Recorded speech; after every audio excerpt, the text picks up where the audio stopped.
Assalamualaikum warahmatullahi wabarakatuh.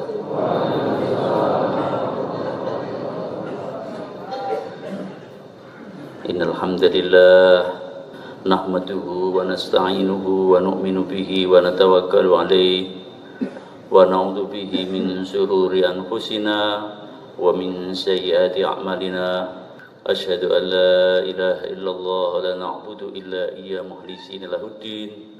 Wa asyhadu anna Muhammadan abduhu wa rasuluhu rahmatan lil alamin. Allahumma salli ala sayyidina habibina wa syafi'ina wa maulana Muhammadin abdika wa nabiyyika wa rasulika nabiyil ummi wa ala alihi wa sahbihi wa sallam tasliman katsiran katsira. Amma ba'd. Qala Allah Ta'ala a'udzu billahi minasy syaithanir rajim. Ya ayyuhalladzina amanu taqullaha wa qulu qawlan sadida yuslih lakum a'malakum wa yaghfir lakum dzunubakum wa may yuti'illaha rasulahu faqad faza fawzan nadima. Sadaqallahu adzim. Bapak-bapak hadirin yang dimuliakan Allah Subhanahu wa taala.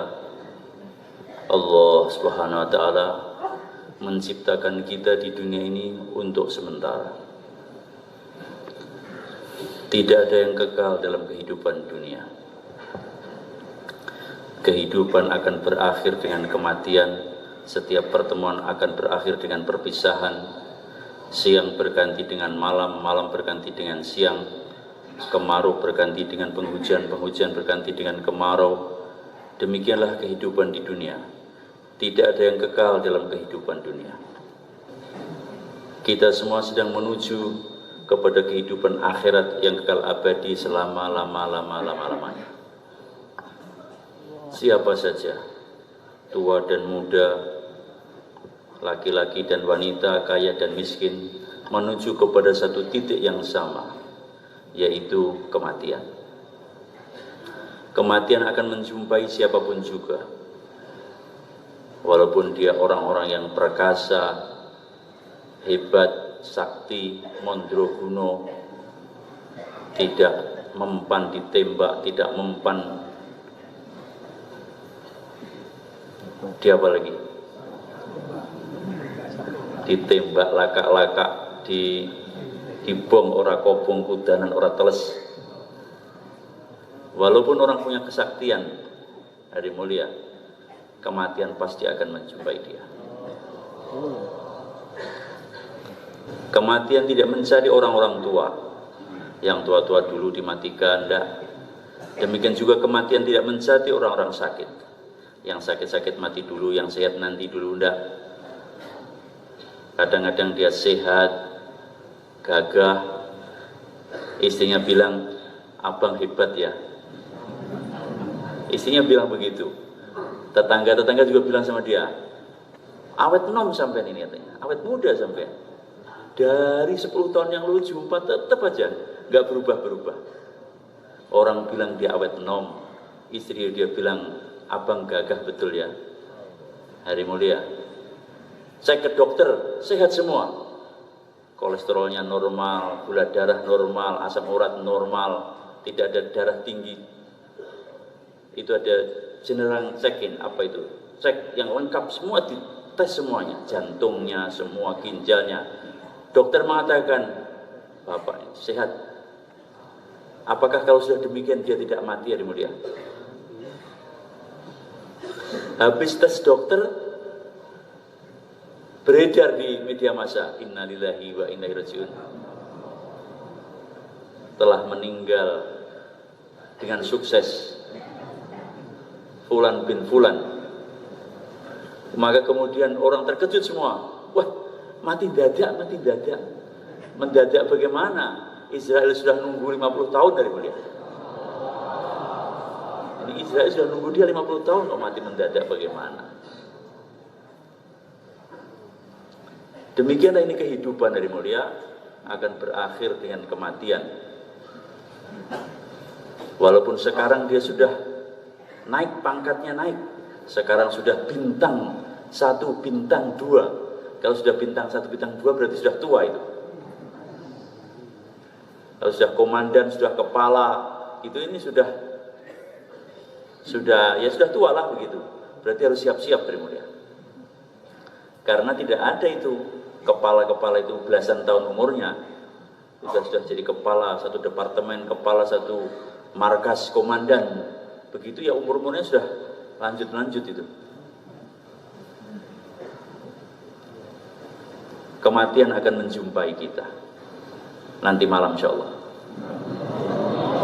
Kalau enggak nanti malam, besok pagi. Kalau enggak besok pagi, setelahnya besok. Pasti setiap kita akan bertemu dengan namanya kematian. Hari mulia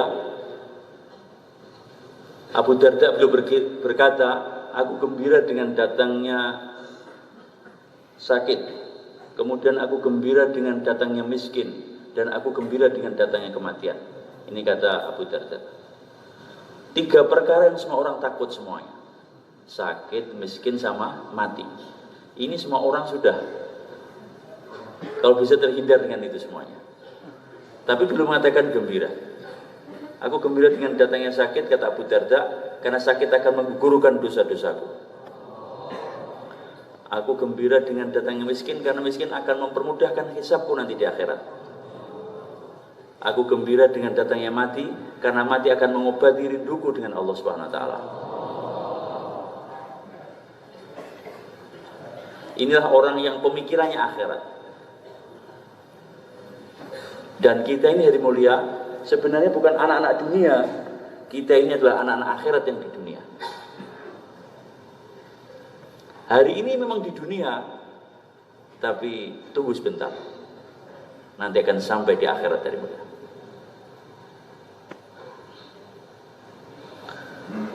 Bagaimana perasaan sebagai anak-anak akhirat itu ada dalam setiap diri kita, sehingga akan memperbaiki seluruh jalan kehidupan kita, sehingga pertimbangan akhirat akan mendominasi di dalam pemikiran dan pertimbangan-pertimbangan dalam setiap keputusan-keputusan dalam langkah-langkah kehidupan kita.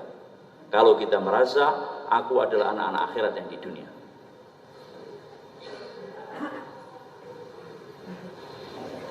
Kalau seseorang itu senantiasa berpikir tentang akhirat, pertimbangannya akhirat, maka dunianya akan baik. Mengapa begitu? Ya, karena bila seseorang itu berpikir tentang akhirat, di mana setiap langkah-langkah kehidupan dunia ini ada konsekuensinya nanti di akhirat, ada pertanggungjawabannya nanti di akhirat, maka dia akan memilih jalan kehidupan yang benar, yang mengikuti perintah daripada Allah Subhanahu wa taala, tidak melanggar perintahnya, tidak berjalan di atas kemaksiatan, tapi dia akan senantiasa untuk melangkahkan kaki dia dalam langkah-langkah ketaatan kepada Allah Subhanahu wa taala. Itu kalau seseorang dia berpikir tentang akhirat.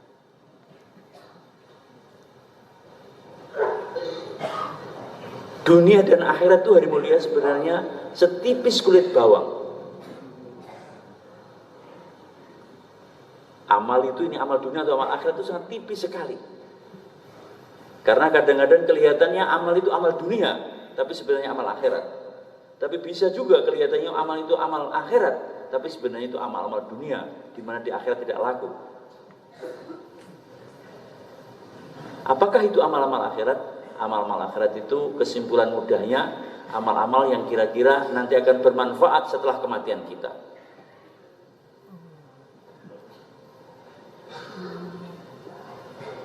Di pasar jualan kelapa, hari mulia, kelihatannya amal dunia, tapi ketika dia itu di pasar jual beli dengan cara yang tertib, mengikuti syariat, maka jual belinya di pasar itu menjadi amalan akhirat. Mencari rezeki yang halal itu mengamalkan kitab. Isi kitab-kitab yang dipelajari di pesantren-pesantren, di mana bagaimana bab tentang perdagangan, jual beli, kalau dia itu kemudian bisa dipraktekkan dalam muamalah dia di pasar, maka di pasar dia itu sedang mengamalkan kitab-kitab yang sedang dibaca teman-teman santri itu. Hanya permasalahannya diamalkan apa tidak, kan itu. Kalau sampai diamalkan, maka itu di pasar dia itu jadi amal akhirat dia. Siapa yang dia kembali ke rumah dalam keadaan capek-capek karena mencari rezeki yang halal, maka capek-capeknya menggugurkan dosa-dosa. Pedagang-pedagang yang jujur nanti akan dikumpulkan dengan para nabi, para siddiqin dan syuhada di mahsyar sana. Demikian juga kadang-kadang ada amal kelihatannya amal akhirat, tapi sebenarnya menjadi amal dunia, karena niatnya dunia. Pergi haji kelihatannya akhirat daripada. Tapi kalau pergi hajinya itu niat biar tahun depan orang kampung milih dia menjadi kepala desa, atau nanti pemilu tahun 2024 dia bisa dipilih menjadi anggota dewan. Maka sekarang dia pergi haji dan umroh tiap tahun, persiapan untuk 2024. Maka ini umrohnya dan hajinya bukan lagi menjadi amal-amal akhirat daripada, jadi amal-amal dunia, karena niatnya untuk dunia.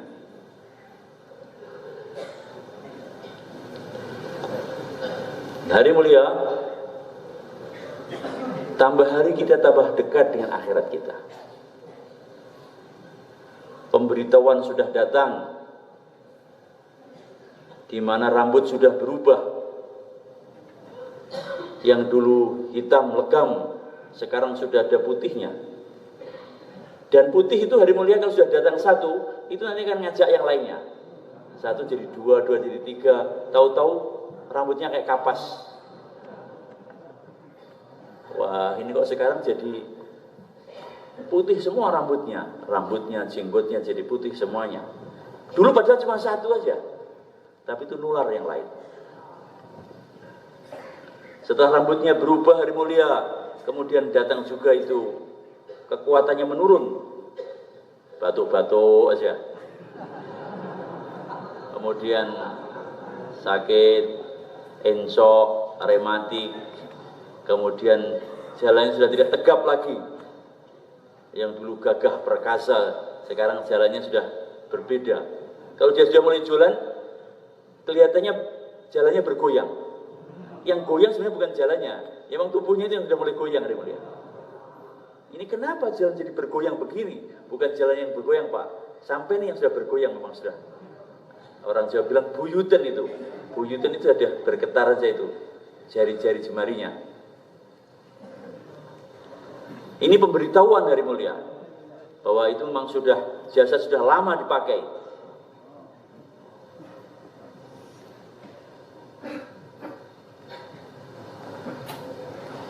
Kalau sudah kemudian begitu hari mulia, ya sudah. Nanti akhirnya Israel akan datang mengambil haknya. Tidak bisa dia bersembunyi walaupun di benteng lapis 7. Kematian akan datang, walaupun dikelilingi dokter-dokter spesialis, dokter pribadi, obat-obat herbal disimpan di lemari dia, mulai daripada apa saja lah begitu, pokoknya dengar ada obat herbal bagus kuat, simpan. Sudah ini anti kolesterol, anti asam urat, anti apa, tapi ternyata tidak ada yang anti kematian dari mulia. Obat anti mati tidak ada. Sampai Habatus Sauda itu pun Rasulullah mengatakan ini obat segala penyakit kecuali kematian. Nggak ada obat kematian, tidak ada.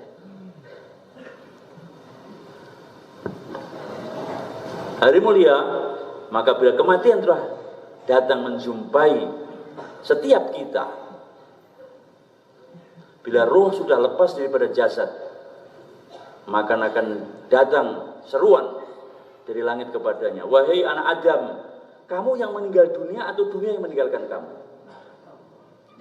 Kamu yang membunuh dunia atau dunia yang membunuh kamu?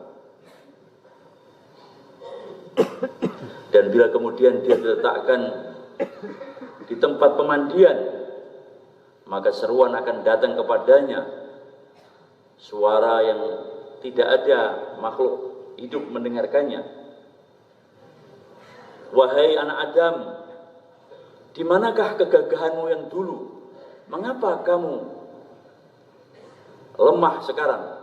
Di mana kefasihan kata-katamu? Mengapa kamu menjadi bungkam? Di mana ketajaman pandangan matamu? Mengapa kamu menjadi buta? Di mana ketajaman pendengaranmu? Mengapa kamu sekarang menjadi tuli?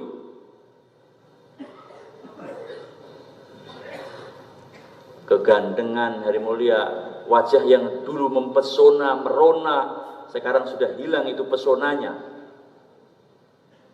Istri yang paling dicintai akhirnya pun sekarang berupaya untuk secepatnya mengeluarkan dia di rumah. Dia akan berteriak-teriak ke tetangga-tetangga, "Bapak, bapak, bapak, datanglah ke rumah. Ada apa, Bu? Suami saya sudah tiada." Suaminya sudah meninggal dunia di mulia, maka secepatnya mau dikeluarkan daripada rumah.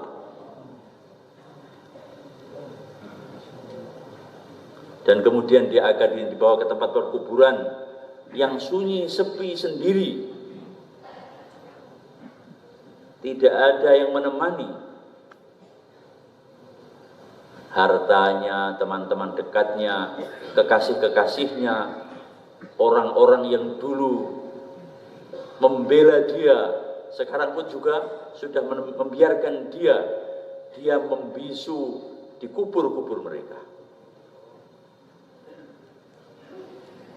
Matanya akan meleleh, belatung akan datang memakan kulit-kulitnya, kemudian ruas-ruas jarinya akan lepas. Maka dia akan kembali menjadi tanah jasadnya di mulia. Daripada tanah akan kembali kepada tanah. Katanya Hadrat Sisa Inamun Hasan, insan miti sebenahe wapes miti miljaiga, manusia terbuat daripada debu dan akan kembali kepada debu. Minha khalaqnakum wa fiha nu'idukum wa minha nukhrijukum taratan ukhra. Daripada tanah kamu diciptakan, kepada tanah kamu dikembalikan, dan daripada tanah kamu akan dibangkitkan. Akan tetapi hari mulia, ternyata kematian bukan akhir daripada kehidupan. Bila kematian sudah menjumpai seseorang, akan datang suatu masa dia akan dibangkitkan daripada kubur-kuburnya.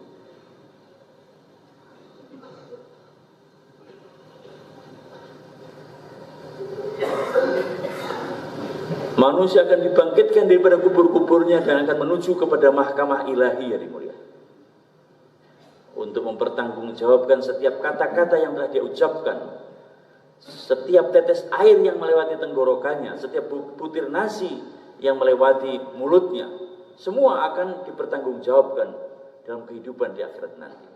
Setiap kedipan mata, setiap tarikan nafas, hembusan nafas, ini semua ada perhitungannya hari mulia. Sekarang kita melihat memang ini free, gratis begitu saja.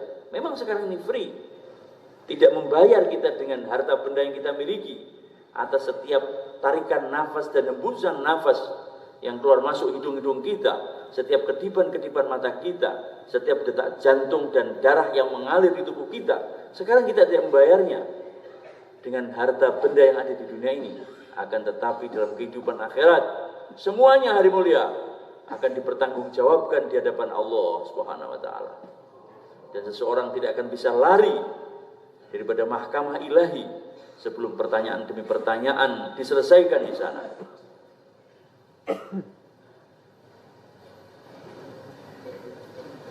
Inilah hari muliakan Allah Subhanahu wa taala yang masih senantiasa menjadikan perenungan kepada kita semuanya. Di mana kehidupan yang singkat di sini akan mempengaruhi ribuan tahun, jutaan tahun kehidupan akhirat kita. Bagaimana kita semuanya berjaya dalam kehidupan di akhirat nanti. Bagaimana agar setiap detik-detik kehidupan kita di dunia ini akan membangun kehidupan akhirat kita, bukan menghancurkan kehidupan akhirat kita.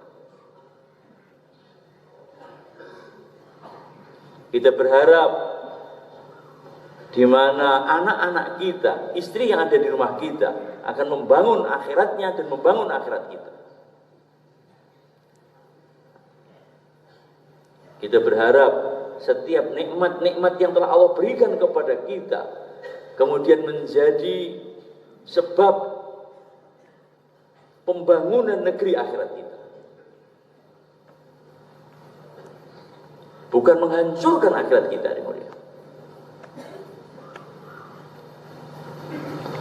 Bagaimanakah kejayaan negeri akhirat itu akan datang? Kejayaan negeri akhirat itu akan datang bila kita senantiasa berdiri istiqomah di atas jalan agama.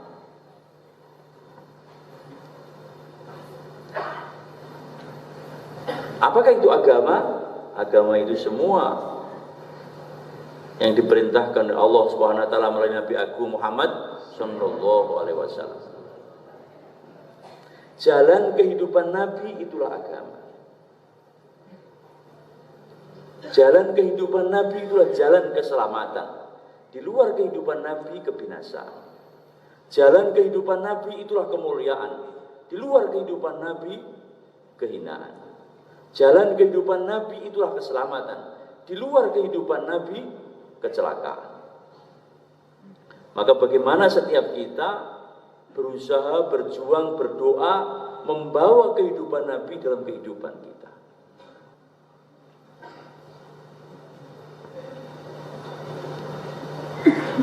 Karena Rasulullah SAW adalah insanul kamil, manusia sempurna yang telah mewujudkan kehambaannya di hadapan Allah Subhanahu wa taala, dan Allah Subhanahu wa taala telah menerimanya sebagai hambanya. Sementara kita dalam perjuangan agar kita diterima sebagai hamba-hambanya Allah. Benarkah kita ini hamba-hambanya Allah? Ataukah hamba atas nafsu-nafsu kita? Di pengadilan itulah nanti akan diputuskan bahwa dia ini hambanya Allah, ataukah dia ini hamba atas nafsunya, atau hamba daripada hamba-hamba yang lainnya. Rasulullah sudah diterima sebagai hambanya Allah Subhanahu wa taala. Subhanalladzi asra bi abdihi, maha suci Allah yang telah menjalankan hambanya. Maha suci Allah yang telah menjalankan hambanya. Dia sudah diterima sebagai hambanya, hamba daripada Allah. Hamba daripada siapa yang mulia? Allah. Maka kalau seseorang ini agar diterima sebagai hambanya Allah, maka tidak ada jalan kecuali mengikuti jalan kehidupan Nabi Agung Muhammad sallallahu alaihi wasallam agar diterima sebagai hambanya Allah. Fadkhuli fi ibadi fadkhuli jannati.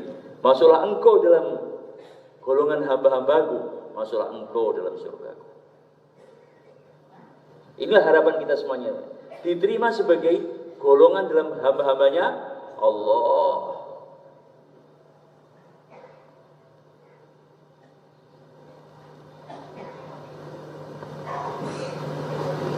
Penghambaan adalah maksud daripada penciptaan. Kita ini diciptakan agar menjadi hambanya Allah Subhanahu wa taala. Wa ma khalaqtul jinna wal insa illa liya'budun. Tidaklah aku ciptakan jin dan manusia kecuali untuk menyembah kepadaku, kecuali untuk menghamba kepadaku. Betapa pentingnya kehambaan, maka setiap hari kita berikrar di hadapan Allah Subhanahu wa taala akan kehambaan kita. Di mana dalam salat-salat kita senantiasa membaca Fatihah. Di dalam Fatihah kita senantiasa berkata, Iyyaka na'budu wa iyyaka nasta'in. Hanya kepada Engkau kami menyembah. Hanya kepada Engkau kami mohon pertolongan. Hanya kepada Engkau kami menghamba.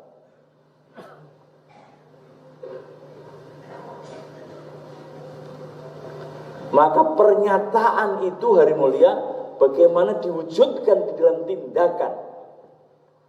tindakan keseharian kita, bagaimana wujud dalam tindakan keseharian kita, wujud sebagai hambanya Allah Subhanahu wa taala. Dalam penghambaan sekurang-kurangnya harus ada dua. Yang pertama ketaatan dan yang kedua adalah kecintaan.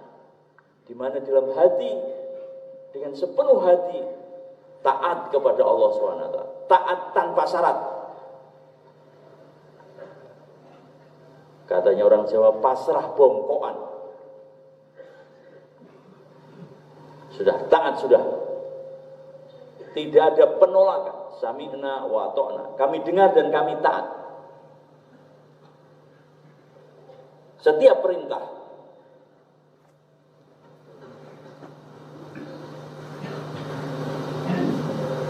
Perintah sholat, terukan dengan sholat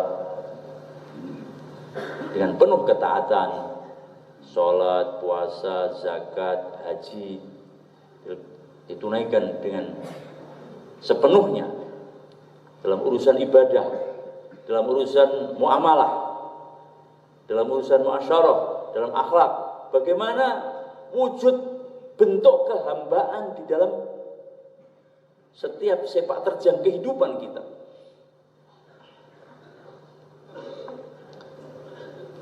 Yang kedua, ketaatan itu dilakukan dengan kecintaan.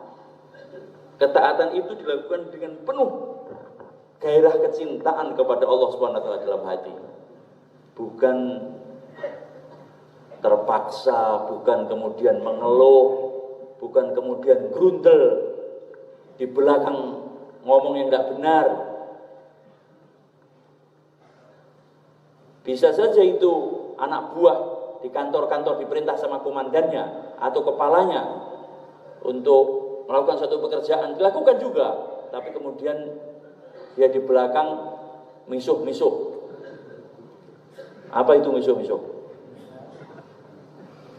Misuh itu ngomong-ngomong gak enak lah, jangkriknya keluar, kemudian itu ada Scooby-Doo itu apa? Anjing ya? Nah, itu. Jadi habis perintahnya dilakukan, tapi kebun binatang keluar semua. Ada yang jangkrik, ada macam-macam.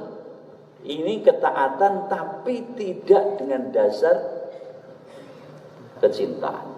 Ngamuk di belakang. Bagaimana ketaatan itu ditunaikan dengan penuh rasa syukur, gembira, penuh rasa cinta kepada Allah Subhanahu wa taala. Alhamdulillah, saya ini banyak salah, banyak dosa, kok diizinkan saya masuk rumahnya Allah. Ada orang-orang dahulu, kalau dia masuk ke masjid dari mulia, wali-wali, ada seorang cerita wali dahulu, dia masuk ke masjid dan dia bilang, aku merasa lebih hina daripada wanita-wanita yang tidak suci kalau masuk ke masjid. Karena kalau wanita-wanita yang dia berhadas besar itu mensucikannya mudah, dengan mandi besar maka dia akan menjadi suci. Sementara ini dosa-dosaku ini nggak bisa dibersihkan dengan 7 samudra, maka dia masuk ke masjid dalam keadaan malu kepada Allah Subhanahu wa taala. Tapi dilakukan juga karena ini perintahnya Allah. Habis sholat dia tutup mukanya. Mengapa dia sholat dia tutup mukanya? Dia berkata, aku teringat dengan satu hadis dari Nabi Agung Muhammad SAW, di mana bila sholat dilakukan maka dia akan naik. Kalau sholatnya baik maka akan naik nur cahaya ke langit. Dan kemudian akan turun berkah rahmat kepadanya, karena sholat itu akan berdoa di hadapan Allah SWT. Tapi sholat yang buruk akan naik dalam bentuk hitam seperti kain yang rusak, dan kemudian setelah itu akan dilemparkan kembali kepadanya. Maka kemudian kalau dia habis sholat, dia tutup mukanya, dia takut-takut itu sholat dia akan dilemparkan ke mukanya.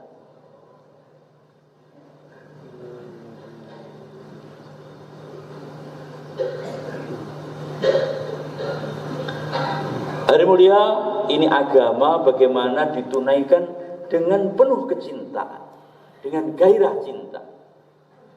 Walladzina amanu asyaddu hubbalillah. Sesungguhnya orang beriman itu amat sangat cintanya kepada Allah. Agama dilakukan dengan penuh kecintaan, dengan penuh kerinduan kepada Allah Subhanahu wa taala.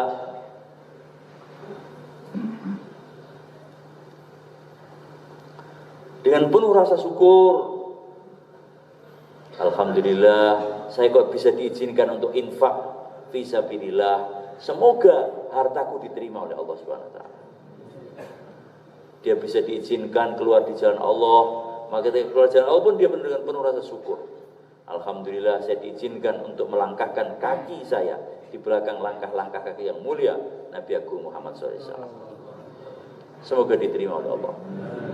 Maulana Ismail Halimulya, ayah daripada Maulana Ilyas, punya amalan. Apakah itu amalannya? Membantu kuli-kuli di pasar. Membantu kuli-kuli di pasar, memberi minum kepada mereka. Dan kalau sudah begitu, beliau akan kembali di musolanya, ambil air wudhu, dan kemudian sholat 2 rakaat sujud syukur kepada Allah Subhanahu wa taala. Ya Allah, aku bersyukur kepada Engkau karena Engkau telah mengizinkan aku untuk berkhidmat kepada hamba-Hamba. Jadi menolong orang, tapi setelah menolong orang, bukan dia menepuk dada karena bisa menolong orang. Dia menolong orang, setelah menolong orang, dia sujud syukur kepada Allah karena sudah diizinkan oleh Allah bisa menolong hamba-hambanya Allah.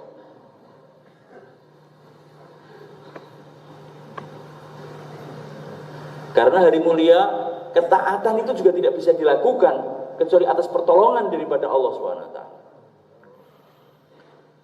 Maka kalau kita bisa melakukan amal ketaatan, setelah itu bersyukur kepada Allah.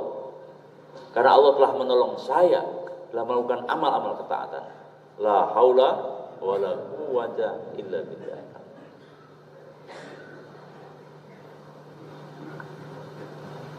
Kehambaan dilakukan dengan 2 syarat, yaitu dengan penuh taat dan penuh cinta. Bagaimana? Insyaallah dimulia.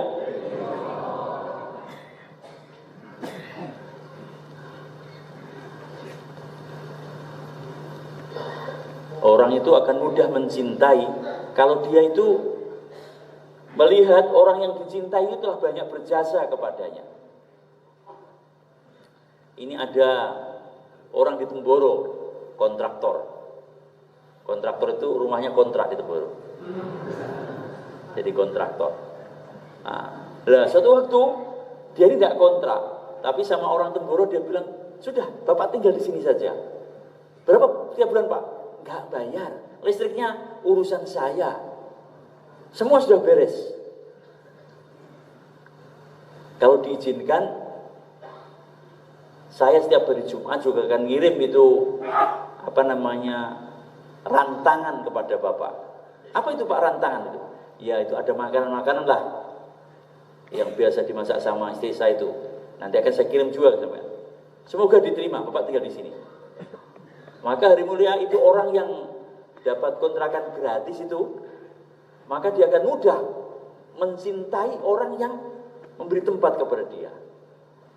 Orang-orang lain suruh bayar 500.000 saya gratis, listriknya orang lain bayar tiap bulan 300.000, 400.000 saya gratis, makanan orang-orang cari makan, beli makanan saya gratis, maka dia akan mudah mencintai kepada orang yang telah berbuat baik kepada kita itu. Gara-gara diizinkan itu tinggal di rumah dia. Hari mulia, kita ini bukan 1 bulan tinggal di dunia ini gratis. Sudah 20 tahun, sudah 30 tahun, tidak bayar itu matahari, tidak bayar udara yang kita hirup setiap hari. Kalau orang yang 1 bulan, 2 bulan berbuat baik kepada kita, kemudian kita mudah mencintainya, maka seharusnya kepada Allah Subhanahu wa taala yang telah memberi kita dengan pemberian yang tidak terbatas akan lebih mudah lagi. Hanya masalahnya mata hati manusia tidak melihat perkara itu. Karena kata orang Jawa, mripate picek. Loh kok picek kenapa? Karena kelilipan. Karena ada kelilip Kelilip itu kecil, debu kecil yang nutup di mata, itu namanya kelilip. Lah dunia ini kecil hari mulia. Dunia yang kecil ini sudah kelilipi mata hati, bukan mata kepala, mata hatinya yang tertutup. Sehingga tidak tampak kebaikan-kebaikan yang tidak terhingga yang Allah berikan kepada kita sebelum kita datang di dunia, tidak tampak. Maka ini kelilip ini mesti disingkirkan, dibersihkan dengan istighfar, taubat kepada Allah Subhanahu wa taala, sehingga akan tampak terang benderang betapa anugerah-anugerah telah datang dalam kehidupan kita. Bukan tiap detik, kalau ada waktu lebih kecil daripada detik, lebih kecil daripada itu, anugerah Allah tidak terhingga datang kepada kita tercurah-curah, sehingga kita tidak bisa menghitungnya.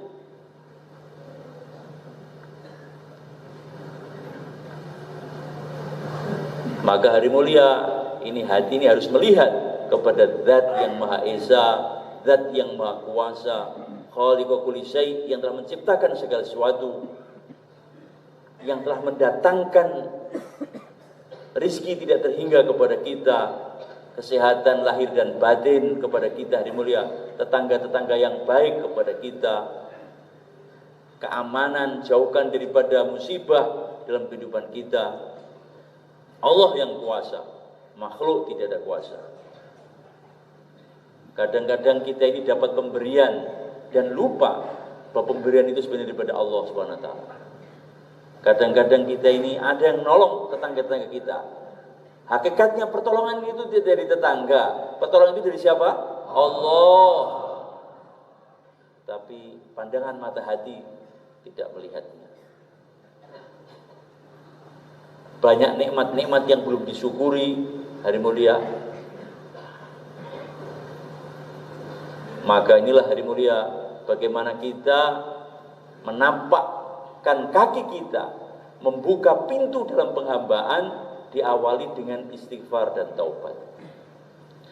Taubat adalah pintu pertama dan pintu terakhir dalam menghambakan diri kepada Allah SWT. Di mana seseorang yang ingin menghamba kepada Allah, dia harus melewati pintu ini, yaitu bertobat kepada Allah SWT. Apakah itu tobat? Tobat itu kembali. Kembali kemana? Kembali kepada Shiratal Mustaqim, kepada jalan yang lurus. Kembali daripada kesyirikan kepada tauhid, la ilaha illallah. Kembali daripada mengada-ngada sesuatu yang baru yang tidak contohkan kepada Rasulullah SAW, kepada kehidupan as-sunnah.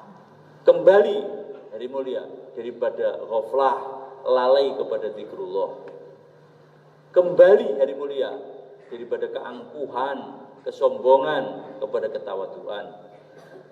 Bagaimana kembali hari mulia daripada kebodohan, tidak tahu apa yang Allah perintahkan kepada kita, kepada kefahaman, dengan memahami akan ilmu-ilmu yang telah Allah turunkan kepada para nabi, kepada para rasul, dan kemudian telah diteruskan oleh ulama-ulama kita. Maka kembali berjalan di atas jalan ilmu, diilhami oleh Al-Quran dan As-Sunnah. Bagaimana kita taubat daripada jalan yang dimurkai kepada jalan yang diridhoi. Bagaimana kita bertobat daripada kemaksiatan kepada ketaatan.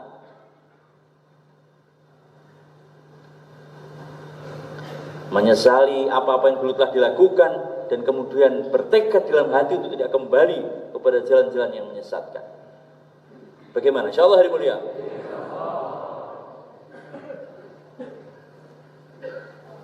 Tobatnya dari tidak sholat, ya terus belajarkan sholat. Bagaimana jaga sholat berjamaah di masjid, di mana adzan dikumandangkan, sebagaimana dahulu dicontohkan oleh Nabi Agung Muhammad Sallallahu Alaihi Wasallam.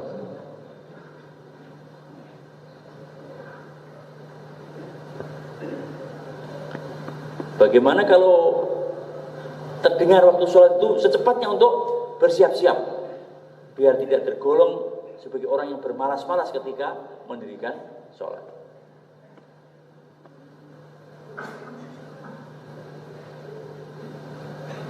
bertobat. Kalau nggak bayar zakat, tobatnya ya terus zakatnya dibayar.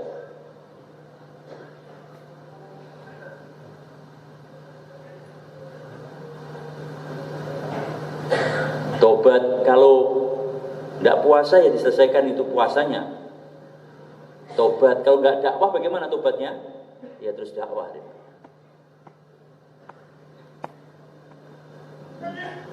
Tobatnya sholat tidak bisa dibayar dengan zakat. Tobatnya zakat tidak bisa dibayar dengan sholat. Demikian juga tobatnya dakwah tidak bisa dibayar kecuali dengan kita berdiri di atas jalan dakwah. Bagaimana? Insyaallah hari mulia. Bagaimana kita sibuk dalam jalan yang telah dicontohkan oleh Nabi Agung Muhammad SAW, yaitu sibuk dalam dakwah, taklim, ibadah zikir dan khidmat. Inilah program daripada madrasahnya Nabi Agung Muhammad SAW hari mulia. Bila kita sibuk dalam amalan-amalan ini, maka insya Allah kita perlahan akan terjadi perbaikan-perbaikan dalam kehidupan kita. Inilah program tarbiyah dan tazkiyah yang telah dibuat di Madinah, sehingga orang-orang Madinah menjadi orang-orang pilihan. Mereka menjadi kekasih-kekasihnya Allah SWT. Kampung para wali, itulah Madinah. Bagaimana itu bisa terjadi? Itu semuanya terjadi karena semua para sahabat mereka berada di dalam proses tarbiyah dan tazkiyah itu. Sehingga mereka menjadi orang-orang pilihan yang Rasulullah SAW sendiri kemudian memujinya. Ashabikan nujum, sahabatku bagian bintang-bintang. Bintang dalam iman, bintang dalam yakin, bintang di dalam ketakwaan, bintang dalam kezuhudan, bintang dalam kepemimpinan, bintang sebagai contoh ayah yang baik, suami yang baik, tetangga yang baik. Itulah para sahabat.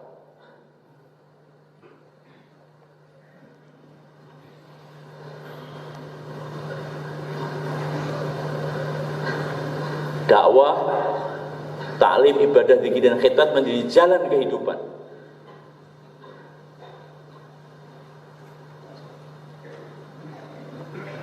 Inilah yang menjadi doa daripada Nabi Agung Muhammad SAW. Doa daripada Nabi Ibrahim alaihissalam hari mulia. Ka'bah telah diperbaiki oleh Nabi Ibrahim bersama dengan putranya Ismail alaihissalam. Setelah itu beliau berdoa, Rabbana wa ba'ath fihim rasulan minhum yatlu alaihim ayatika wa yu'allimuhumul kitaba wal hikmah wa yuzakkihim. Ya Allah, kirimkanlah kepada mereka seorang utusan daripada kalangan mereka yang akan membacakan ayat-ayat Engkau, dakwah. Kemudian mengajarkan Alkitab dan Al-Hikmah, mengajarkan Al-Quran dan As-Sunnah, ta'lim. Wa yuzakkihim, yang akan mensucikan mereka, tazkiyah. Ini 3 amalan masjid hari mulia yang menjadi doa daripada Nabi Ibrahim alaihissalam selesai belum membangun Ka'bah. Rasulullah beliau katakan, aku adalah barokah doa daripada ayahku Ibrahim alaihissalam. Di mana di Mekah tidak ada utusan, tidak ada Nabi dan Rasul setelah Nabi Ibrahim dan Nabi Ismail kecuali satu, yaitu Nabi Agung Muhammad SAW. Beliau telah diutus dari mulia dari Mekah.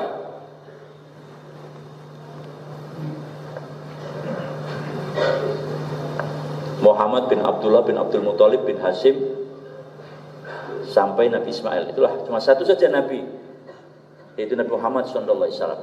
Dan kemudian beliau telah buat dakwah, taklim, ibadah, zikir dan khidmat. Itu bagian daripada tazkiyah, pensucian. Amalan yang ada di Mekah itulah yang kemudian beliau hidupkan juga di Madinah. Dihidupkan di masjid dan dihidupkan di tiap-tiap rumah.